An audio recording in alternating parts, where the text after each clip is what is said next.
Welcome back to the class, everyone. Today we're going to be talking about how you can get the best bang for your buck with higher relic levels that can prevent you from having to farm a whole new team and instead just take a current team that you already have and unlocking new counters. So we're going to be doing this by taking a look at about 10 characters that I currently have that actually don't have R8. They're either sitting at R5, R7, or below right now, and seeing what counters am I going to have available to myself if I were able to take them up. Right now I'm kind of on a different mission personally with my roster of getting more characters to R5 for Datacrons, but quite frankly not everyone is in that position. In fact, most aren't in that position. Most are just trying to beat the big game that is currently out there, whether it be Galactic Legends or other teams around that level such as Malgus or Starkiller or something of the sort. And the big question probably before we start that we need to answer, why specifically Relic 8? What is Relic 8 doing that Relic 9 or Relic 5 or Relic 7 aren't? Why are we singling this one out?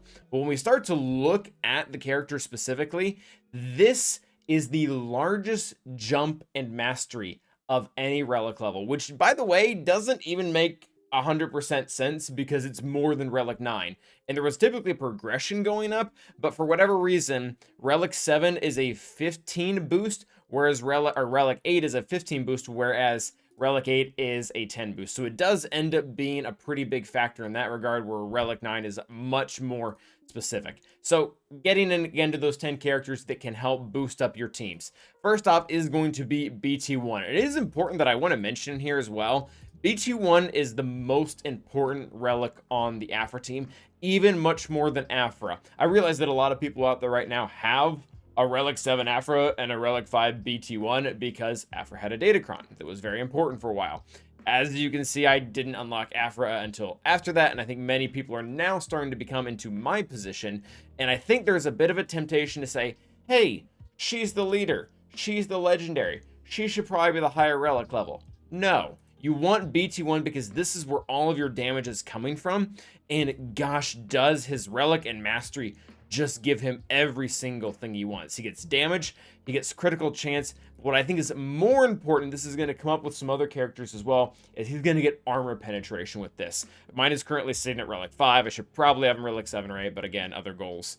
And bringing him up can help Aphra really punch up against those harder targets like Jabba that ever since her Datacron has gone away, she is really starting to struggle with. There are other Galactic Legends that she's able to clean up really well or just take out in general. I know that there's a lot of people that have explored beating even some of the better C comps with her as well, and the team is just going to have a lot of viability going forward. Hopefully if it ever gets its tank, it'll be able to go into a whole nother level as well. So that's BT1, our character you can relic up again to unlock and get closer to better and newer counters. Next up is going to be kind of an old favorite of mine, and that is General Grievous. When we think about off-meta counters that are accessible early game, the General Grievous team is probably the biggest one there. The team as a whole doesn't require accelerated characters, or unaccelerated characters or Kyrotechs, meaning that a lot of people have access to it as long as you have time to farm Grievous through the Fleet Shard. And he has decent win rates against both Jedi Master Luke as well as Sith Eternal. That being said, the dude needs health. He needs it a lot, not only to survive, that is important so he doesn't get like smacked on an AoE or something like that, but also because all of his damage that is going to be coming from any of his attacks really is based off of his max health. And it's important to note, this is entirely based on his max health. It's not like another character out there, and we're going to look at one that gets bonus damage from their max health. He is only getting stuff from his max health, so offense is just useless to him. So by getting his relic level up and getting more health into his health pool, getting him more mastery, he's going to be able to hit harder, he's going to be able to survive longer, he's going to take more from his allies, and on top of that, you are going to get more critical chance and critical damage, which are actually relevant.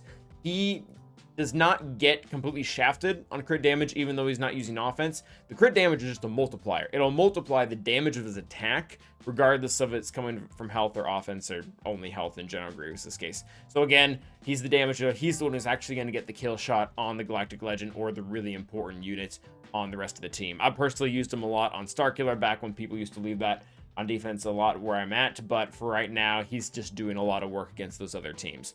Next up is going to be Dark, and I feel like I've been unfair to Dark. Not in the sense that I've never said he was a bad character, because he's definitely not. But we've made the comment that his relic level typically isn't as important because he gets a massive amount of offense from Piet. That being said, there is one thing that I overlooked, and it really came to shine this last season with the defense crons, and that is armor penetration. And to be fair, this is really good, even if you're not up against someone who has a lot of defense on a datacron or something like that. This is just universally good, because Dark doesn't on his own have a way to get past the enemy's defense, and unless you take, I think, Stark on your Imperial Trooper team, he has really no defense penetration at all without this armor penetration or resistance penetration down here. So adding that onto him is not necessarily going to make Piet's offense higher, or the offense from Piet higher, but it's going to really amplify how much you can do, because we've talked about this before. Offense and critical damage can only do so much against like 400% defense. You need to start having armor and resistance penetration to actually be able to get through that. And the best way to do it with Dark, you can't get that through mods. You have to get it through his relic amplifier. So that's really why he falls on the list. And it's very similarly to General Grievous.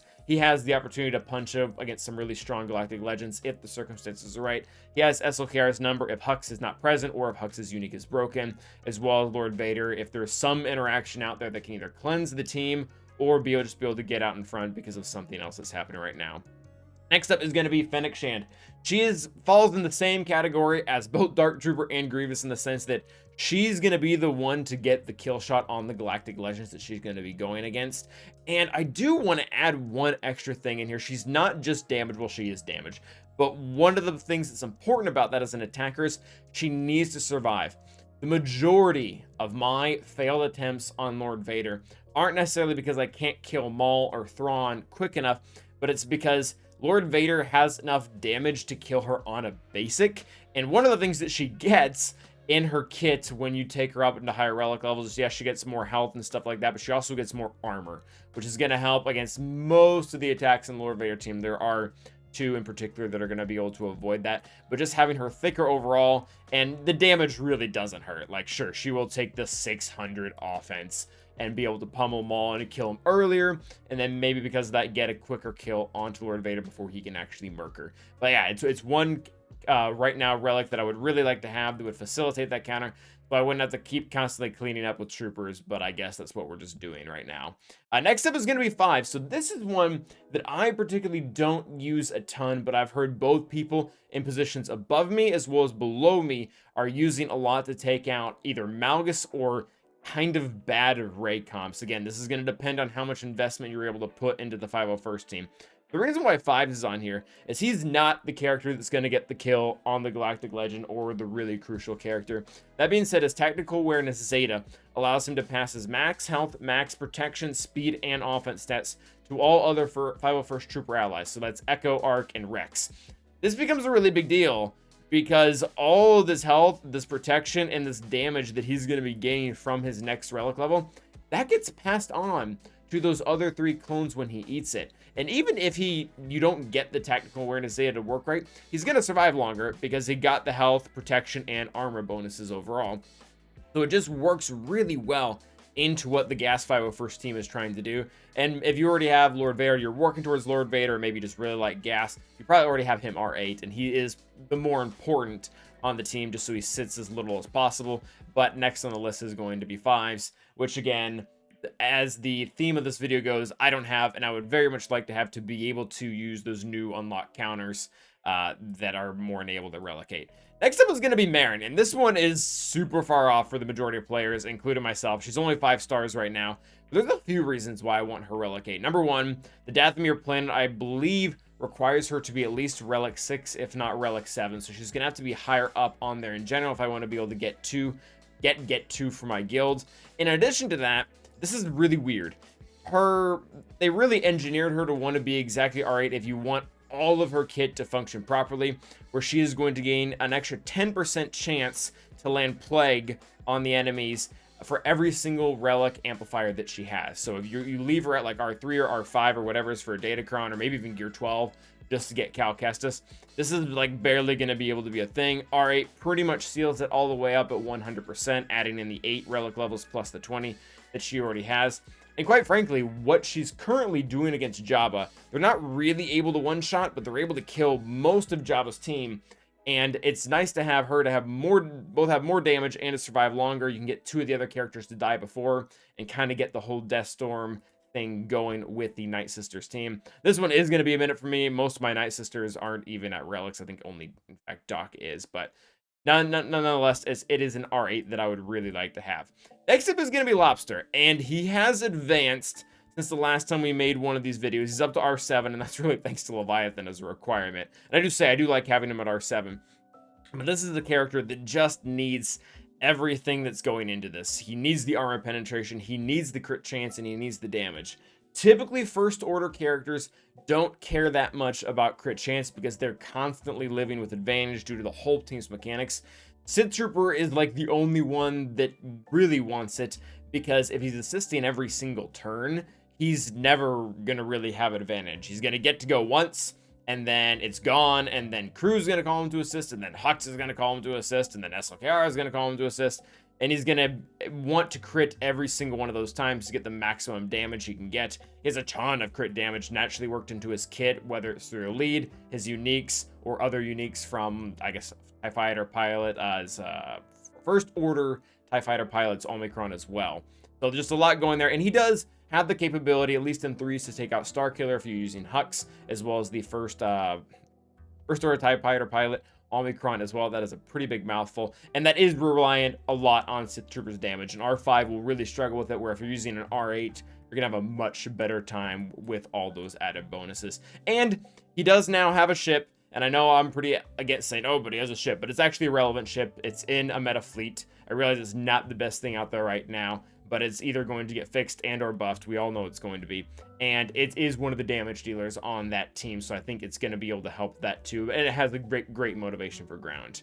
Next up is going to be Malgus, and this is a similar situation to that of Sith Trooper, where he's just getting too much out of the Relic Amplifier to not do it.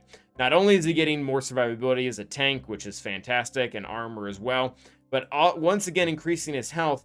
Similar to Grievous, actually very similar to Grievous, Dark Deception's damage is entirely based off of Malgus's max health.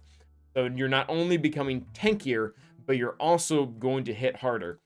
And going back to something we said at the very beginning of the video, this is the largest jump in mastery that is out there right now. It's huge.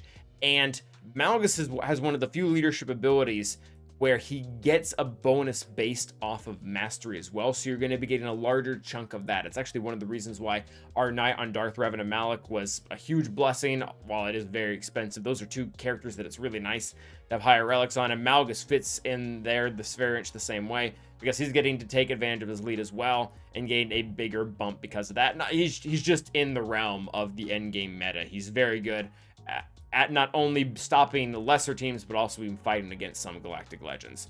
Next up is going to be Maul. Maul loves to have higher relic levels, again, looking back towards Grievous as well as Malgus. His is a little bit different. He does do damage based off of his offense, that is important, but he also, with his Anguish buff, he's going to be doing a little bit of damage based off of his max health. So when we are looking at leveling up his Relic Amplifier, not only are we getting more health, we're getting more damage, but we're also getting more damage wrapped in with that health, giving him a lot more advantage with his Relic piece. Similar to Grievous as well, it's really nice when he doesn't get murked, even though he's typically makes someone else taunt for him if you're using the Maldos team.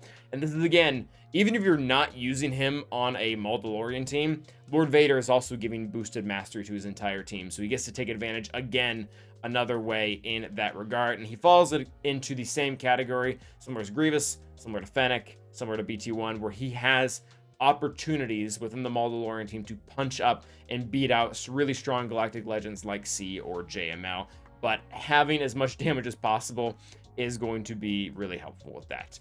And last but not least is just going to be Jedi Knight Luke. Jedi Knight Luke is really solid, particularly in 3v3. We've used him to take out some higher targets without having to use the help of Jedi Master Luke. He can beat Malgus in 3v3, which is important, as well as some other teams. One of the things that I do like about giving him his Relic Amplifier, where yes, he gets the damage, crit chance, and armor penetration, which he needs really all those. The armor is nice too. but he's just a character that you can bank on. You can rely on Giant Luke to do damage. Some of the other characters out there struggle because they can either be ability blocked, or I guess Giant Luke can be ability blocked, but his basic is doing most of his damage, or they can be feared, or they can be stunned. Giant Luke is immune to the majority of that. You can't really stun him, you can't fear him, and even his speed mechanics based on his leadership, if you're using that, it's hard for him to start lapping him because he's reduced the enemy's speed to that of his, and then he slowly gains a little bit of speed after that to eventually be able to lap them. So overall, a great investment, and again, falls into that category of he has an opportunity to challenge the meta by being able to take out higher targets like SLKR if you're employing the help of Jedi Revan and or Armorer. But that is going to be it for today. Thank you guys for watching, and as always, stay awesome.